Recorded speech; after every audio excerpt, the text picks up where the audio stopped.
পরামর্শ কর্মে আমরা দ্বীনি কাজ করি, তাহলে ইনশাআল্লাহ আমরা গুমরাহি থেকে বিভ্রান্ত যত পথ আছে মত আছে সেখান থেকে আমাদের বাঁচা অনেকটাই সহজ হয়ে যায়।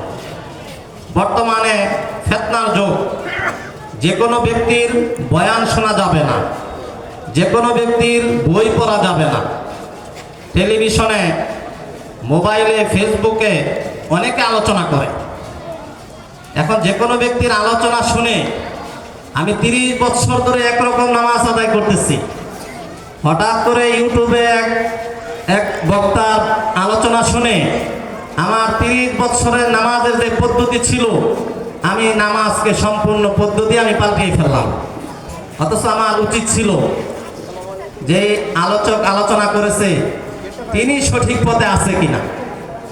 বহু গুমরাহ বাতেল যারা নিজেরাই ভ্রান্ত পথের অনুসারী, তারা বিভিন্ন ধরনের কোরআন ও হাদিসের বিপরীত বক্তব্য দিয়ে থাকে। আমরা যদি তাদের কথা শুনি, আমাদের সারা জীবনের আমল একরকম, আমি আমলকে পরিবর্তন করে ফেলি, তাহলে গুমরাহ হয়ে যাওয়ার, ভ্রান্ত হয়ে যাওয়ার অনেক বেশি আশঙ্কা থাকে। এজন্য হযরত আব্দুল্লাহ ইবনে সিরিন রাহমাতুল্লাহ আলাইহি তিনি বলেছেন, ইন্না হাযাল ইলমা দীনুন, ইন্না হাযাল ইলমা দীনুন ফানজুরু আম্মান তাখুযুনা দীনাকুম। নিশ্চয়ই এই দ্বীন ও ইসলাম এটা গুরুত্বপূর্ণ দ্বীনের অংশ।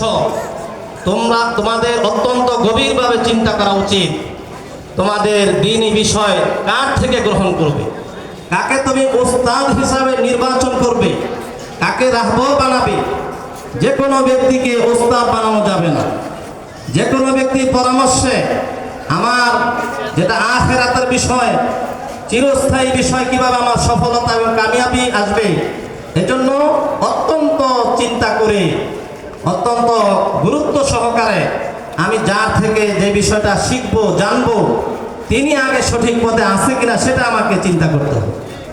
এজন্য যে কোনো ব্যক্তির বই পড়ার আগে হক্কানি কোনো একজন আলেমের পরামর্শ নেওয়া উচিত। যে হযরত আমরা বড় কোনো আলেমকে যদি নাও পাই, কমপক্ষে আমি যে মহল্লার মসজিদে আমি নামাজ পড়ি, আমি মুসল্লি, ওই মসজিদে যিনি ইমাম ও খতিব আছেন তার সঙ্গে কমপক্ষে আমরা পরামর্শ করি। অনেক গুমরাহ ব্যক্তি আছে, তাদের বিভিন্ন ভুল ভ্রান্তিমূলক বিভিন্ন বই আছে, সেগুলো যদি আমরা বাজারে গেলাম, আমার মন মতো আমি একটা বই কিনে নিয়ে